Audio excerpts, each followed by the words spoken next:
Welcome back to The Deep Dive. I'm M, your host, and today we're unpacking something every sophisticated property buyer and seller in Singapore needs to understand. We're talking about Singapore's latest master plan and how it's quietly reshaping the landed property market, from pricing psychology to development playbooks. This isn't just another update podcast, it's a strategic breakdown. Because understanding the master plan isn't about memorizing zones or plot ratios. It's about decoding opportunities hidden in plain sight. So let's get into it. Part 1. What the master plan really means. For those new to Singapore property, the master plan is the government's blueprint for land use over the next 10 to 15 years. It decides how much you can build, where density can increase, and which zones are protected for heritage or conservation. Now, many agents talk about it.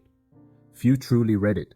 But for serious investors or sellers, it's one of the most powerful indicators of long-term potential and wealth creation. Part 2. The first strategy, density arbitrage. Let's start with the first strategic play, what I call density arbitrage. Sounds technical, but here's the core idea. If your landed property sits in a zone where the master plan increased the plot ratio even slightly, your property value just changed overnight. You're no longer selling a home. You're selling a future development site. For sellers, your game plan should shift from here's my nice garden and pool to here's the future potential of what can be built on this land. And for buyers, look for plots where that future potential isn't priced in yet. Those are your sleeper assets. These opportunities often emerge near new transport hubs or regional centers, where zoning adjustments ripple through. That's where the smart money moves early, before everyone else catches up. Part 3. The conservation pivot. Now, on the flip side, let's talk about the conservation house pivot. While parts of the master plan allow higher density, other zones are being locked down for conservation. That means heritage landed homes, the ones in protected areas, are now in permanent limited supply. You can't build more of them. So when something becomes rare and demand holds steady or rises, you know what happens next. Prices climb. Buyers looking for long-term value stability. These heritage or conservation properties might just be your inflation-proof portfolio anchor. Sellers in this space position your listing not as old charm, but as policy-protected scarcity. You're holding something the government itself has chosen to preserve. That's not just nostalgic, that's strategic. Part 4. Infrastructure future-proofing. Let's move to the third major insight, future-proofing through connectivity. The master plan places huge emphasis on decentralization, developing strong regional centers and improving transport links. Think about it.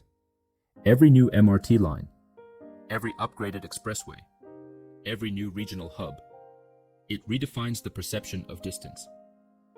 A fringe landed home today might become a prime connected hub tomorrow. For sellers, highlight future travel times, future MRT lines, and urban rejuvenation nearby. Don't just sell what is, sell what's coming. For buyers, get in before those infrastructure projects finish. By the time the first MRT train runs, it's too late. That upside's already priced in. Part 5. The disclaimer and the real lesson. Now, the experts who discussed these strategies, they're professional agents themselves. But they also made something clear. This isn't financial advice. It's strategic insight meant to spark smarter decision-making. And I'll echo that here. Because in real estate, the most valuable asset isn't land, it's clarity.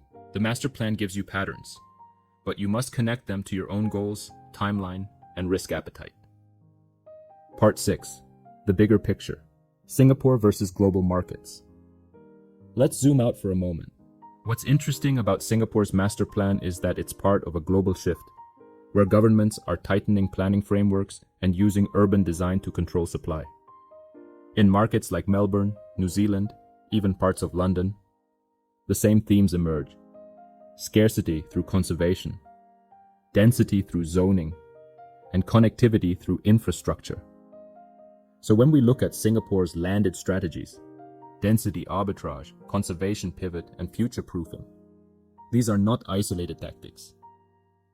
They're part of a universal investment language for property wealth creation. And that's the deeper insight I want you to take away. It's not about memorizing plot ratios. It's about understanding the direction of value flow. If you're a landed property owner wondering, should I sell now or wait for the next zoning uplift? Or if you're a buyer asking, where are the undervalued landed plots hiding in the master plan? Let's talk. Drop a comment below.